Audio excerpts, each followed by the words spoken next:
Pessoal, começar agora a trabalhar com vocês o capítulo 5, né, do livro do Lars Vedan, que é o item 15 da nossa biografia, tá? Que é Em Busca de uma Estratégia Marítima. Tá?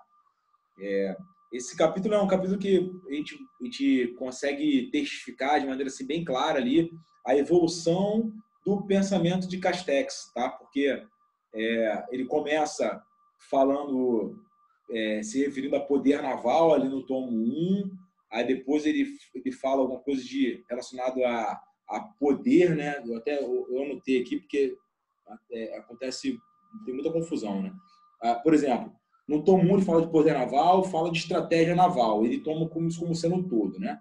Aí no tomo 5 ele fala de estratégia naval como sendo a parte naval da estratégia marítima, já dá uma mudada. E já no tomo 6 ele fala de estratégia marítima, tá? E aí como sendo, né, uma parte, né, uma das partícipes, né, da estratégia geral, tá? Na teoria dele, né? Então, assim, vamos tentar colocar, como eu falo aqui, né, colocar a bola no chão, né, para a gente poder tentar raciocinar melhor e depois vamos ver qual foi a conclusão, né, de Vedanta sobre tudo isso aí. Tá legal? Então, a primeira coisa aqui é que o tema central que a gente tem que raciocinar em termos de estratégia marítima é ver que a gente está raciocinando aqui em termos de domínio das comunicações marítimas, tá? Então, o tema central quando a gente está falando de estratégia marítima em cima, né, o pano de fundo é domínio das comunicações marítimas, tá certo? Só que assim, só isso não é suficiente, né? Então ele fala, no Vedanta ele coloca que você também tem que levar em consideração o recurso do mar e todas as infraestruturas que estão ali presentes, né? Então, não adianta só você falar das linhas de comunicação. Hoje em dia, né, na atualidade, você falar só da linha de comunicação, lembra que eu falei no outro vídeo sobre isso, no vídeo anterior? Não é suficiente. A gente tem que pensar nos recursos naturais que estão presentes hoje no mar, que muitos estão ocultos ainda, tá? E a questão da infraestruturação do mar também. Ele chega a pontuar que existe mais de 17 mil infraestruturas marítimas no mundo. Tá? Então, isso aí é uma coisa que chama muita atenção. Tá legal? E aí, o Vedanta ele se propõe a começar essa busca da estratégia marítima partindo da uma primeira definição, uma primeira aproximação de Castex, né?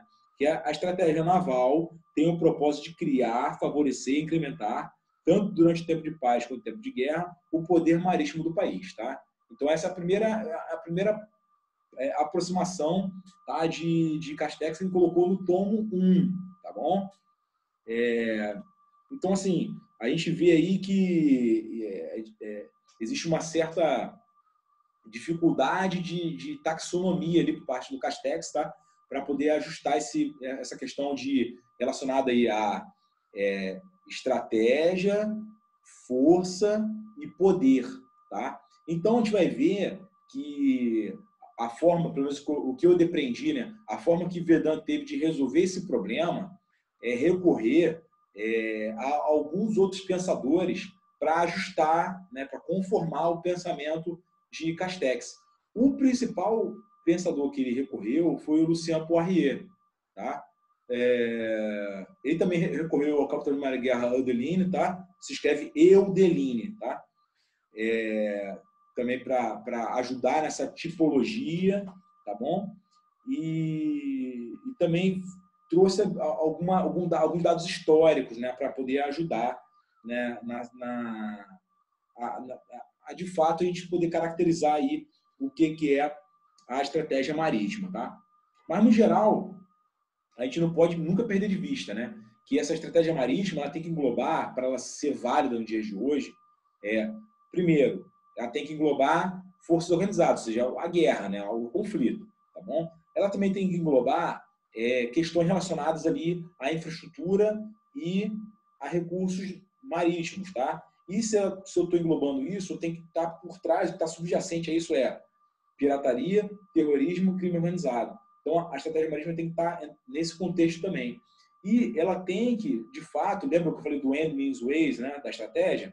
Ela tem que assegurar alguma coisa, né? Quais são os ends ali, né? Ela tem que assegurar ali a manutenção da ordem no mar, tá? Então, de forma que as coisas aconteçam, né, com de forma mais pacífica possível. Para isso é necessário segurança e também para isso é necessário uma proteção marítima geral. Tá certo? Então, assim, a gente tem que entender sobre essa perspectiva aí. Então, vamos seguir para a gente avançar nessa ideia da estratégia marítima, tá? E aí, o Odelino, ele traz uma ideia, né, relacionada aí àquela... Lembra que eu falei da dualidade, né, ali das forças marítimas, né, do poder marítimo, né, que ele está relacionado, né, a força naval, né, ela está relacionada à expressão militar das forças conjuntas, né, e também está relacionada ao mundo marítimo, né. Da mesma forma, o Odelino também acha que existe também uma dualidade no homem do mar, tá? Então ele entende que o marinheiro, né, ele trabalha num ambiente duplamente hostil, tá? Então ele trabalha no mar, sendo hostil por ele mesmo, e as operações, tá? Então ele é, tipo assim, o marinheiro, ele é marinheiro e guerreiro, tá? Então essa é a visão ali do Odelino, tá? Então, vamos partir de uma base pensando primeiro em marítimo e naval, tá? Então essa é a teoria de base, tá legal? Então, o que acontece? O Castex, ele traz uma expressão que vai ficar muito recorrente na obra dele, que são as dependências, tá? Que é aquelas ações e reações de uma estratégia sobre a outra, tá bom? E ele fala que ninguém está totalmente livre, tá? Todo mundo está sujeito a essas dependências, tá certo? E isso é especialmente válido hoje em dia. Cada vez mais a gente está sujeito a essas dependências, né? De toda a ordem. E aí, ele chama a atenção que o leitor, né, de teorias estratégicas, que é a obra de Castex, percebe de fato essa evolução ao longo dos 26 anos de obra, tá? Então, Castex insiste, né, na necessidade de dispor uma estratégia geral que coordene a estratégia naval e terrestre. Ele nota que essa estratégia geral corresponde ao que Kober entende por estratégia marítima, tá? Então, digamos assim, uma primeira aproximação, a estratégia geral de Castex seria a estratégia marítima de Kober, tá? Então, ficaria mais ou menos assim, essa primeira aproximação, tá? E aí ele entra na questão, né, relacionada ali ao poder, né, ao poder naval. E aí isso vai variando pelas modificações que a gente foi vendo aí ao longo da obra. E aí foi onde o Vedanta recorreu a alguns outros pensadores para raciocinar nesse contexto, tá? O primeiro pensador que ele recorreu foi o Raymond Aron, tá? Raymond Aron, ele ficou muito assim, notado, né? Foi um filósofo, né? Que ele escreveu um livro que foi sucesso, né? De venda, de crítica, chamado Paz e Guerra entre as Nações. Tá? E nesse livro ele traz alguns conceitos bem inovadores para a gente raciocinar em termos filosóficos, né? Sobre a questão do poder e da força, né? Então, para o Raymond Aron, o poder, né? E aí isso é necessário porque a gente precisa, ao traçar a estratégia, a gente tem que falar do quê? O alinhamento estratégia, poder e força, tá? A gente tem que entender isso dessa forma, tá? Então, o Raymond Aron entende que o poder sobre a cena internacional é a capacidade que uma unidade política impor a sua vontade às outras unidades. Bem aquele conceito bem já conhecido de poder, tá? Que é aquela capacidade que um partido tem de impor a outrem a sua vontade para que aquele outro partido faça aquilo que ele imagina que é o correto, tá? Então, essa ideia fica bem interessante, né? E aí o Aron ele expande essa ideia também para o poder defensivo e para o poder ofensivo, que o Castex se apropriou disso, tá? Então, assim, existe uma ideia bem alinhada em relação a isso aí, tá? A gente vê um paralelismo, né? Não é que o Castex pegou a ideia do Aron, a gente vê um paralelismo aí, tá bom? Então ele fala com o poder defensivo é a capacidade de impedir alguém que nos impõe a nossa vontade, e o poder ofensivo é a capacidade que nós temos de impor a nossa vontade, tá? Então, dentro daquela ideia da primeira aproximação do domínio do mar de Castex, né, ofensivo e defensivo, está bem alinhado, tá? E com relação à força, ele entende que a força representa os meios que o poder utiliza, tá? Então, para Aron, a força é o que o poder se vale, é o meio que o poder se vale para poder satisfazer aquilo que se imaginava, que se intencionava, tá certo? E aí, para você mobilizá-la, você mobilizar a força, você precisa de termos econômicos, administrativos e, acima de tudo, uma vontade, tá? Porque sem vontade, né, em termos ali, mais ali em termos coletivos, né, vontade nacional, né, não adianta nada você ter ali questões de alinhamento econômico e administrativo, tá? Então, a gente vai ver que a capacidade sem vontade não gera ação, tá? Então, essa é algo bem importante, tá? Então, assim, primeira aproximação. Poder marítimo poderia ser definido como a capacidade de uma unidade política de impor a sua vontade às outras unidades sobre o domínio marítimo, tá? Então, seria uma primeira aproximação sobre o domínio marítimo, tá? Só que aí, aquela coisa, né? Ele coloca que o fato de eu atuar no domínio marítimo significa dizer que as consequências da atuação no domínio marítimo fiquem restritas ali ao meio marítimo, tá? Então, como diz o Castex, o poder marítimo é um multiplicador ou divisor de poder terrestre. Ou seja, também existem externalidades, né, dependências com outros locais. Então, assim, de fato, não dá para a gente circunscrever só o domínio marítimo, tá legal? E aí, pessoal, vem uma questão importante aqui, né?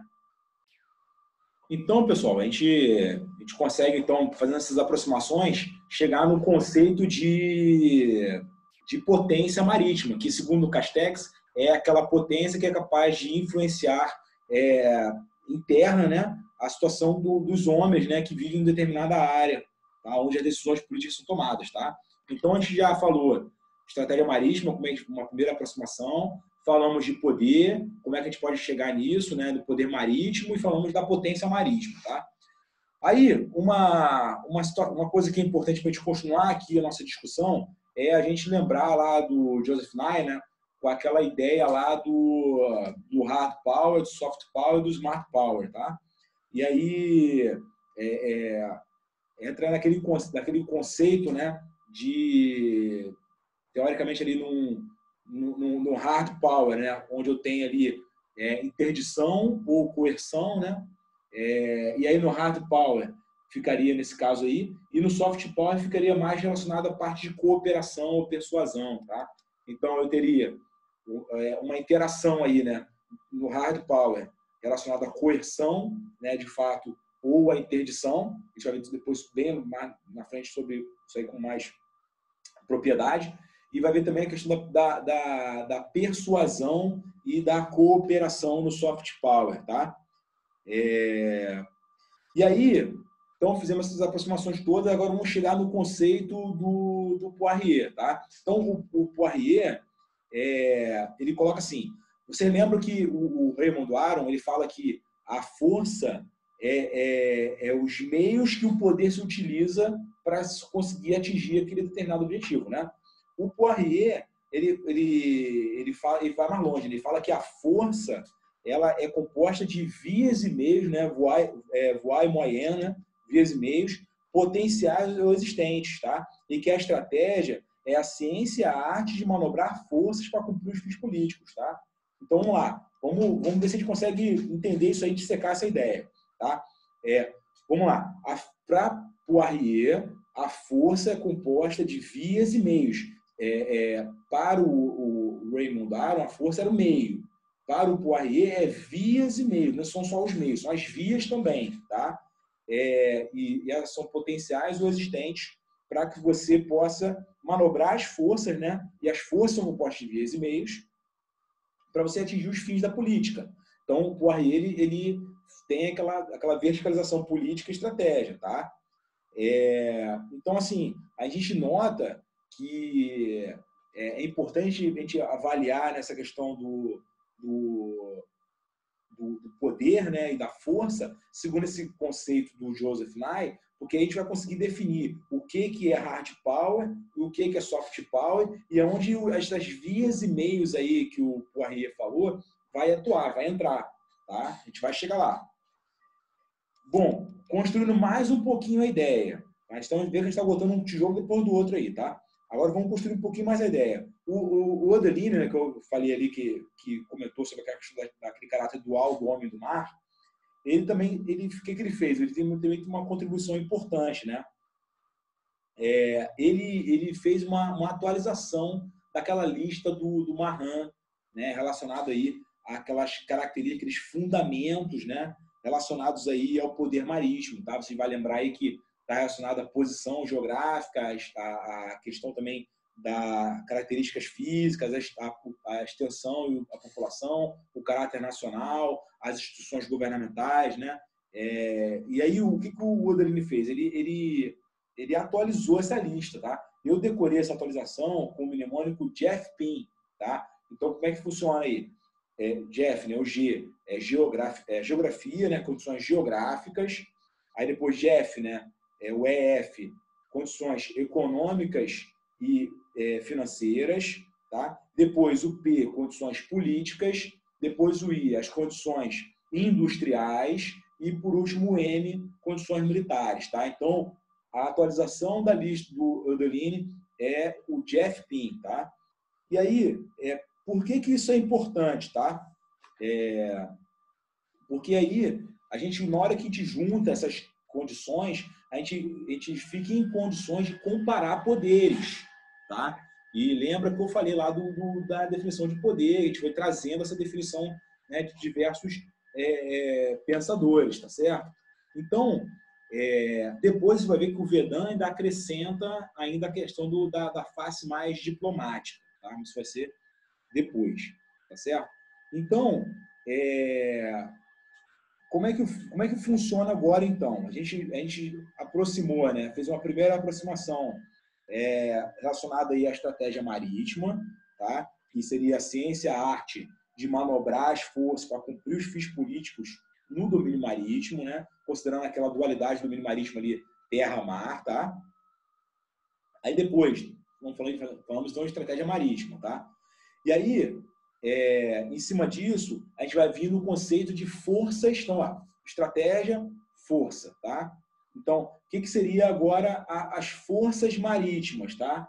Força marítima seria, para o Castex, né, aquele conjunto de forças na guerra do mar, tá? Que seria basicamente ali forças aéreas, tá? Navais, terrestres, tá? E nos dias de hoje, lembrando que assim, Castex está muito preocupado com hard power, tá? Então ele está só voltado para questões militares. Mas hoje em dia, a gente também inclui, né, nas forças, né, marítimas, navio mercante, barco de pesca, outros meios que participam da exploração de riqueza do mar, tá? Então, assim, estratégia marítima, forças marítimas, tá? E aí, o poder marítimo, naquela questão que eu falei, né, na capacidade de ação das forças marítimas, tá? Que englobam todos os meios, tá? Tanto civis quanto militares. Tá? Nesse caso, seria essa aproximação a mais, aí, indo além para o século XXI da ideia do Castex. Tá? E a potência, como eu falei, para Castex, a potência marítima seria aquela que é capaz de fazer ali aquela conformação ali do poder ali na esfera terrestre, segundo ali as questões políticas de determinado país, né, para um determinado povo, tá? E aí, vamos agora raciocinar, então a gente já fez essa aproximação. Agora vamos aproximar agora para a parte naval, tá? Então, fizemos ali a linha do marítimo, tá? Agora vamos aproximar para a parte naval, tá? Então, o que seria a estratégia naval, tá? Segundo o Castex, seria a ciência, a arte, tá? De manobrar as forças aeronavais para que elas concorram para o sucesso da estratégia marítima, ou seja, estabelecer um vínculo entre a estratégia naval e a estratégia marítima, tá? E aí repara que ele colocou forças aeronavais, porque forças aeronavais é um enfoque francês, tá? Porque para o francês, né, no caso da Marine Nationale, eles é considerado ali a marinha com seus meios aéreos, então ele bota forças aeronavais, tá? Isso aí para o Brasil talvez não fosse tão adequado, tá, para a gente raciocinar, mas vamos lá, a gente está pensando em termos castexianos, tá bom? Então seria a estratégia naval.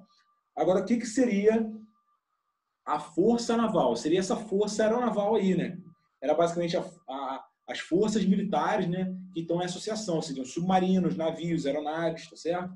Essas seriam aí as forças aeronavais, tá? E aí o poder né, naval seria essa capacidade de ação das forças aeronavais. Tá legal? Então, chegamos aí nessa aproximação aí do poder naval. Tá bom? Lembrando que o capítulo é em busca de uma estratégia marítima. Tá bom? Então, ele coloca, né? A estratégia marítima tem duas vocações: criar, favorecer e incrementar os elementos que constituem o poder marítimo, assim como empregar esse poder para realizar os objetivos políticos. Tá? Então, a estratégia marítima ele tem aquela vocação ligada ali aos elementos, né? Voltados ali a criar, favorecer e incrementar, né? Ali uma estratégia de dependência, digamos assim, né? E também o de alcance dos objetivos políticos, já numa questão vertical, ou seja, a gente tem uma perspectiva horizontal, onde você tem um incremento, favorecimento dos elementos ali numa visão ali horizontal, e a gente tem a verticalização com a consecução dos objetivos políticos lá naquela verticalização política e estratégica, tá bom? A estratégia naval é apenas uma das estratégias que depende da estratégia marítima, tá? Então, a gente vai ver depois que a estratégia marítima, segundo o Castex, tem 3 subestratégias, onde a estratégia naval é uma delas, tá? A outra é a estratégia de meios e a outra de riquezas, tá? Então, essa é a composição da estratégia marítima. A gente vai ver isso. E o poder marítimo deve dispor de um conjunto de vias e meios, assim como uma vontade de empregá-los. Então, assim, repara que agora misturou o conceito aí de Poirier com Aron, tá? Então, poder marítimo, conjunto de vias e meios, tá? Para você, de fato, a partir de uma vontade, empregá-los para poder atingir, né, determinado objetivo, tá legal? Então, entrou na ideia aí a questão de vontade, que é do Raymond Aron, e a questão do vias e meios, que é do Poirier, tá legal? Então, a gente tem aí o poder marítimo. E a estratégia marítima ela articula diversas estratégias gerais para utilizar, né, essa ideia ali de Poirier, essa taxonomia de Poirier. Tá legal? Então, tá um pouco enrolado, tá, pessoal? A gente vai chegar, vai dar certo, tá? Vamos tentar depreender os conceitos aí, porque no final a gente vai resumir tudo isso e vai chegar num conceito bem bacana, tá? Então, vamos lá. Estrutura político-estratégia. Então, o modelo, né, de Lucien Poirier. Tá? Então, o Poirier ele ficou conhecido por ele teorizar a questão da estratégia integral. Tá certo?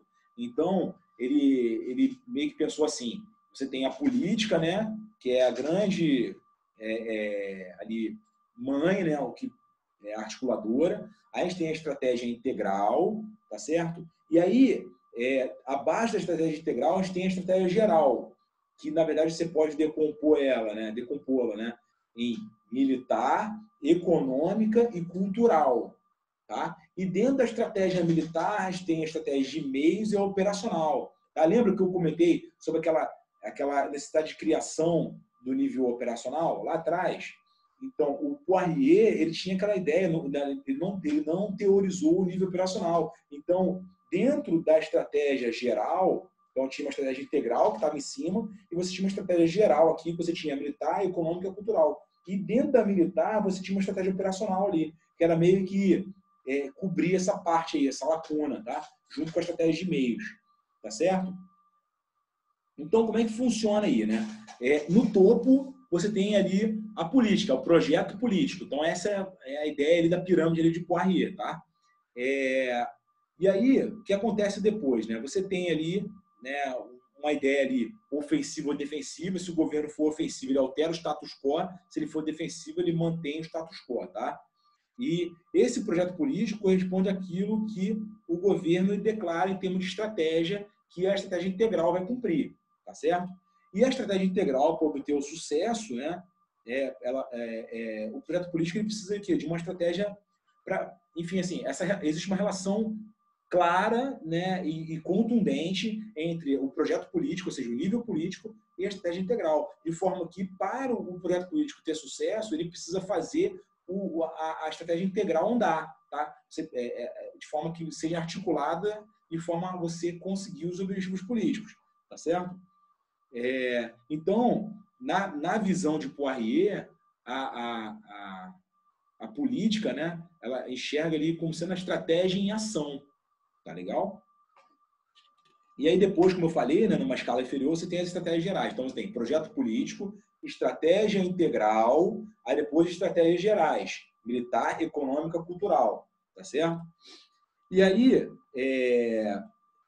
dentro dessa ideia, né, a estratégia integral, fazendo um comparativo, a estratégia integral de Poirier, ela corresponde à estratégia geral de Castex, que corresponde à estratégia marítima de Colbert. Tá? Então, assim,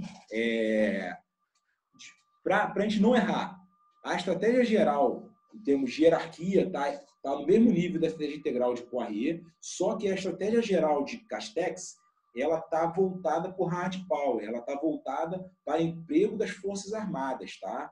Enquanto que a estratégia integral de Poirier, não. Ela não se prende só às Forças Armadas, ela é um conceito mais generalizado, entenderam?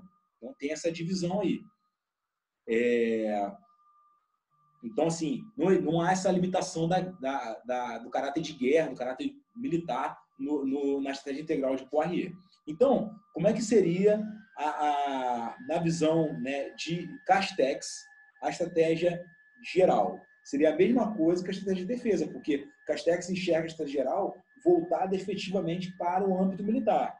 Então, seria estratégia geral é igual à estratégia de defesa, que seria o somatório de estratégia diplomática, terrestre, marítima, econômica, financeira e moral. Tá? Já a estratégia integral, não. A estratégia integral do Poirier seria um somatório um pouco maior, seria a diplomática. Aí você teria que passar a estratégia de defesa para dentro da equação da estratégia integral. Então, a estratégia integral seria estratégia de defesa, mais diplomática, mais marítima, mais econômica, financeira, industrial e moral. Tá? E aí, some, em relação à ideia castexiana aqui, some a estratégia de defesa. Desculpa, a estratégia terrestre, porque ela é englobada na estratégia de defesa, mas permanece a estratégia marítima, porque ela acaba se espraiando nas outras estratégias. E as dependências seriam o quê? Essas múltiplas relações entre uma estratégia e outra horizontalmente, enquanto que verticalmente haveria uma articulação, né, dessas estratégias com a estratégia geral, tá certo? Que, na visão de Castex, é a estratégia de defesa. Beleza? Então, o que acontece? Nessa visão de Castex, a gente tem a estratégia marítima assumindo um papel de destaque, onde ele divide ali em 3 subestratégias, tá legal? Que a gente vai trabalhar. Né? Então, a gente tem ali uma estratégia marítima separada em estratégias de riqueza, uma estratégia de meio, tá? E uma estratégia de naval, efetivamente. Tá? Então, como é que seria assim? Para a gente pensar em termos de sistema. Tá? A estratégia de meios é que seria o input. Tá bom? É onde as coisas começariam. Tá bom? Aí depois a gente tem o output, que é a estratégia de riqueza. É o que eu quero. Eu quero as riquezas que estão associadas ali àquela estratégia ali, aquele fim, né, da estratégia marítima. E o meio que se dá aí né, entre o input e o output aí é a estratégia naval. Tá certo? Entendeu? Então, assim, imaginem como sendo uma visão sistêmica, tá legal? Então, estratégia marítima, subestratégias. Estratégia de meios, input, estratégia de riquezas, output, e a estratégia naval como sendo ali o meio de ação, tá certo? Agora, vamos lá. Vocês vão lembrar que dentro dessa ideia aí do Poirier, a gente tem, dentro da estratégia geral, a estratégia militar, que é decomposta em estratégia de meios e estratégia operacional, certo? Então, nesse contexto aí, na hierarquia do Poirier, né, o estrategista é obrigado a buscar um equilíbrio, né? Cabe a responsabilidade ao estrategista, né, de criar a economia de métodos de combinação com relação ao emprego, mesmo no real, sempre que há uma componente virtual, constituída pela percepção de que o adversário tem os eventos a serem enfrentados, ou seja, aquela questão da dialética, né, das diversas inteligências, né, então, do próprio e do outro, e como que eu vou combinar, né, ali em termos de estratégia operacional ali, né, como que eu vou combinar os meios para, de fato, chegar na consecução ali da minha estratégia, tá? Então, Isso aí que é o grande trabalho do estratego, tá? Então, assim, nesse detalhe aí, a gente chega naquela aproximação que a gente fez conversando, vendo a questão do Joseph Nye, tá? Então, a gente tem, né, pensando na hierarquia de Poirier com paralelo no Castex, os fins políticos, né, no caráter defensivo, você quer conservar, e no caráter ofensivo, você quer modificar, você quer alterar, tá certo?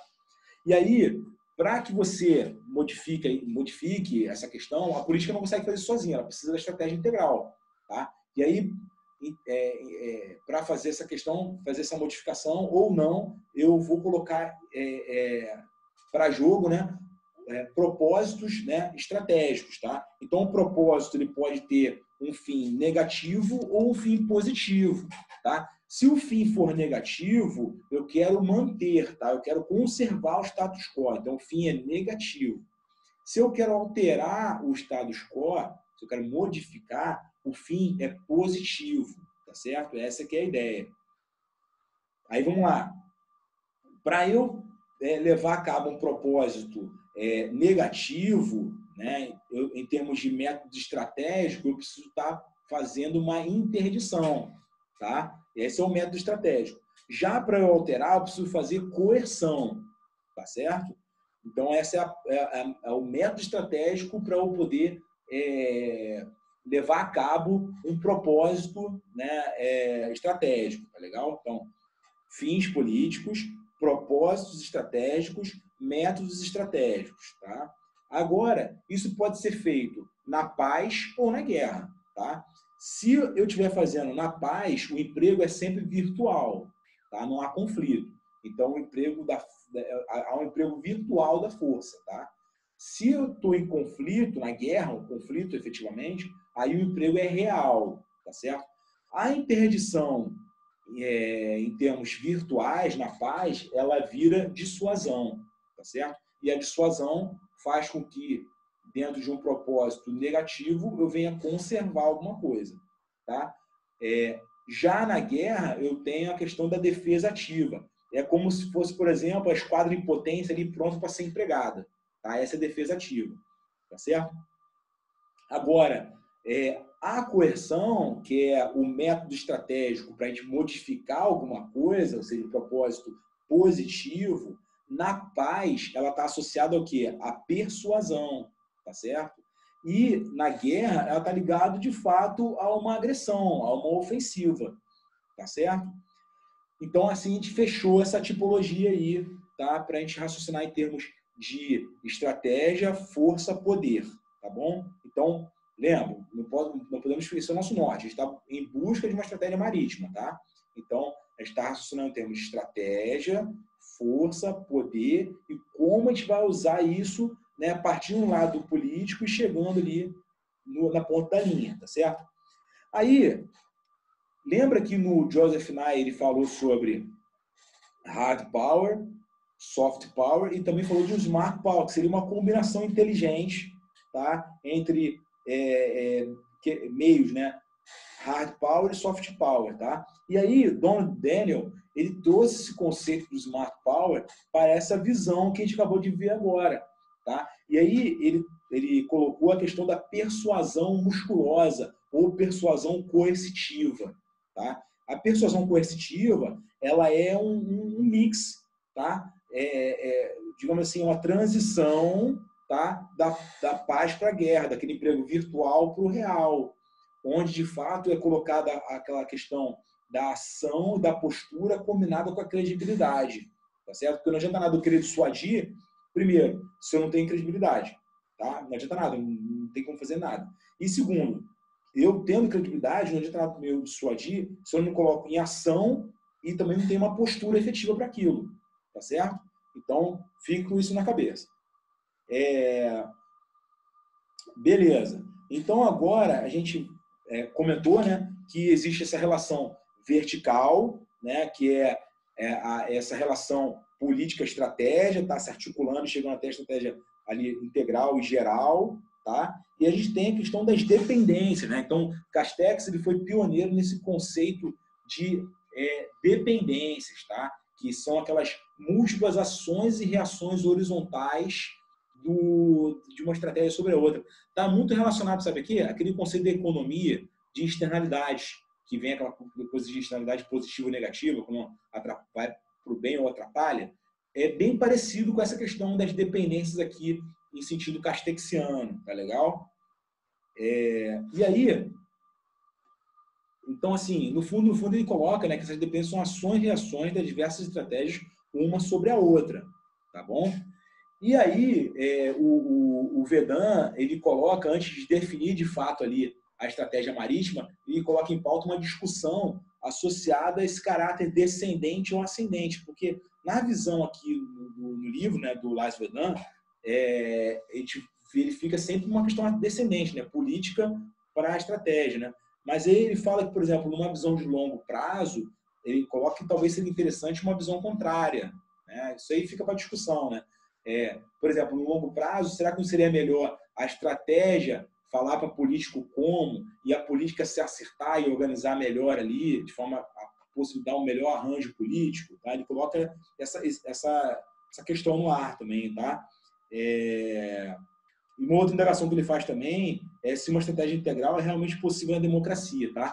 Então, na visão de Vedant, ele coloca que não é possível, tá? Essa estratégia integral ela não é possível na democracia, porque numa democracia você não tem controle sobre todos os atores e essas múltiplas dependências que existem entre uma e outra, tá? Então, numa democracia, ele coloca que isso em princípio é negativo, isso pode ser trabalhado em prova, né?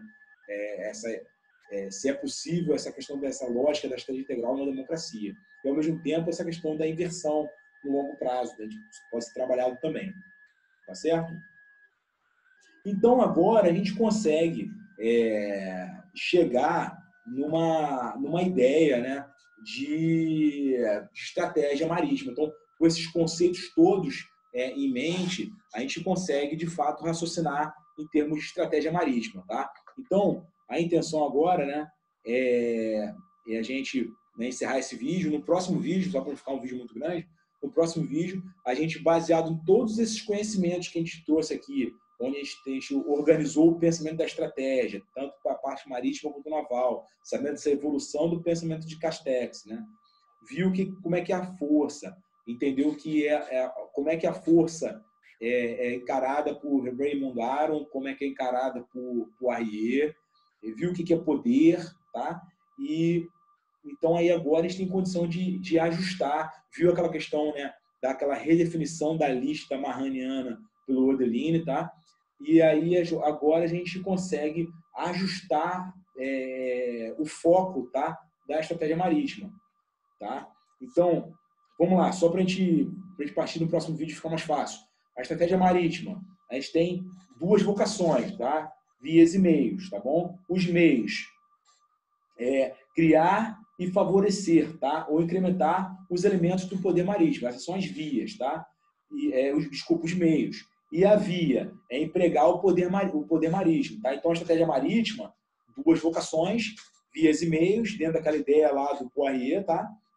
Meios, criar, favorecer ou incrementar os elementos do poder marítimo, tá bom?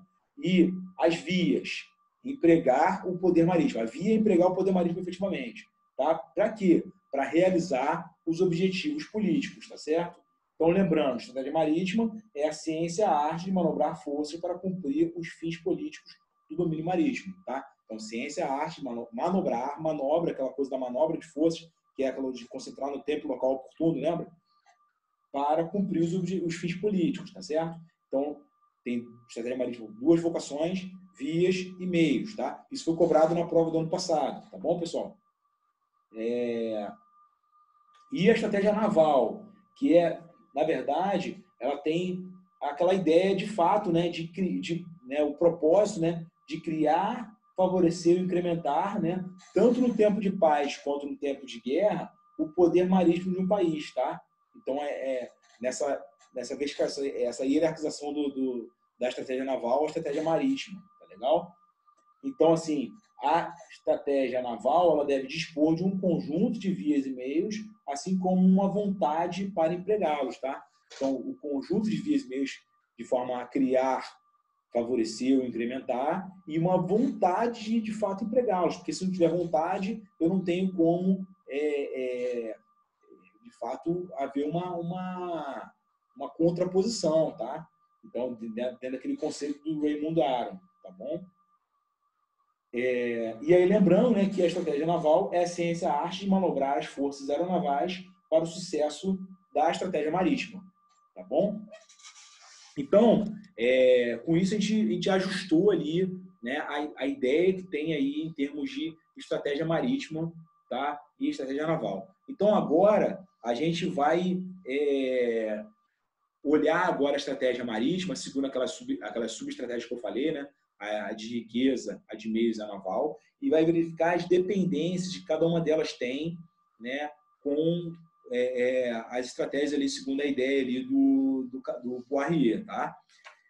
E aí depois a gente vai evoluir para estratégias independentes, tá? Então a gente vai falar, vai dar uma geral e vai entrar com o conceito, né? Vai explicar a questão da estratégia de defesa, tá legal? Que é a questão daquela estratégia geral, né? Do Castex, tá? E aí, isso aí vai ficar no próximo vídeo, porque é muita informação. Tá bom, pessoal?